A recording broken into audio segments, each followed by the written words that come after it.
What would you do if you received an inheritance and it was a house, but it had chicken feet? What? This is the story of Thistlefoot by GennaRose Nethercott, and we're going to talk about that today.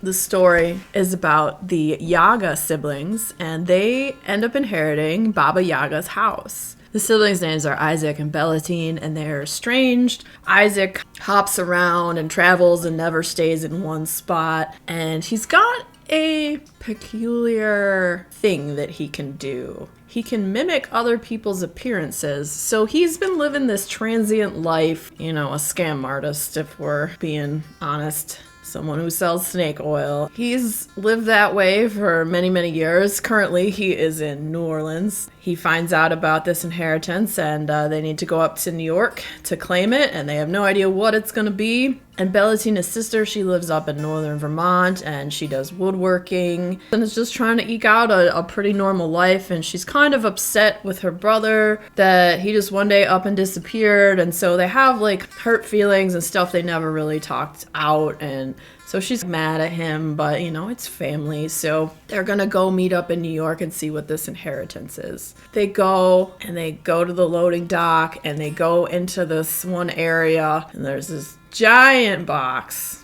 and so they open it, and out pops Baba Yaga's house, complete with chicken feet. And they're like, what?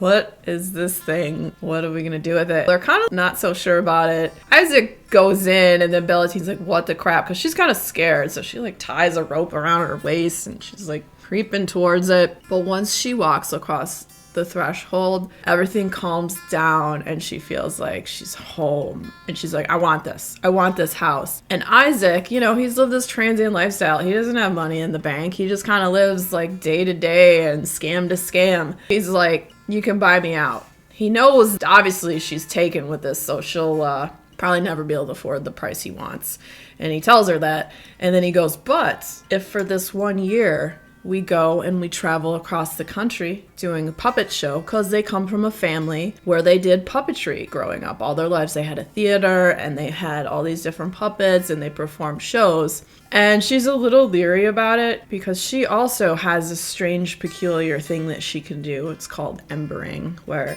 her hands get extremely hot and fiery, and they can somewhat bring inanimate objects to life for a little while. She really doesn't want to do it because she doesn't want to touch the puppets, because she doesn't want to deal with that. She's had some really bad experiences about this thing that she's tried to suppress her whole life and not have it come back to the surface. She really wants this house too, so she's like, okay, well, I'm Riggs. You do all the puppetry.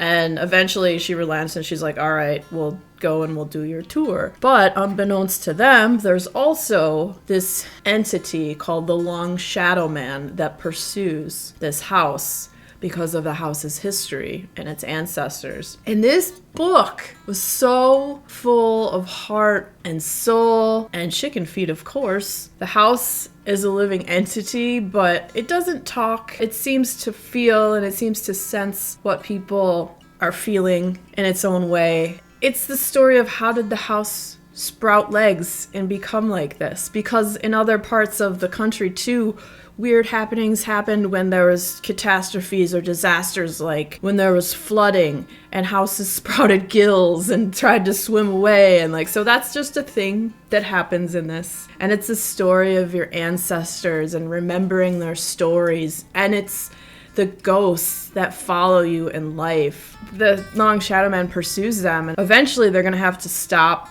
and face him, but how are they going to defeat him is the whole thing. How do they defeat this guy who doesn't seem to be human?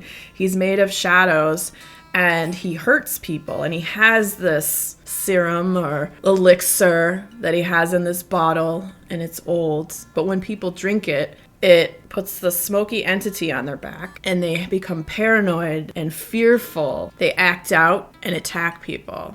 It's very scary. The thing is, they're like, why is this man doing this? And why is he feeding this to random people and making them attack others? And they're dying because of this horrible man. And why is he pursuing this house? Well, this house has a lot of history. And as you'll read it, you'll learn about its ghosts. You'll learn about Isaac's ghosts. And that you can't always escape your ghosts, but sometimes that's not a bad thing. And at first too, when they get the house, they're trying to figure out how to get it to move, and they find all these papers that are in Yiddish. They use Google Translate because this does take place during modern times, which is kind of cool. Especially I feel like I've been reading so many books that don't take place in modern times. And so they learn, you know, forward, left, right, this, how to run and how to get the house to go, because it doesn't, I guess, understand English, but maybe over time it kind of does.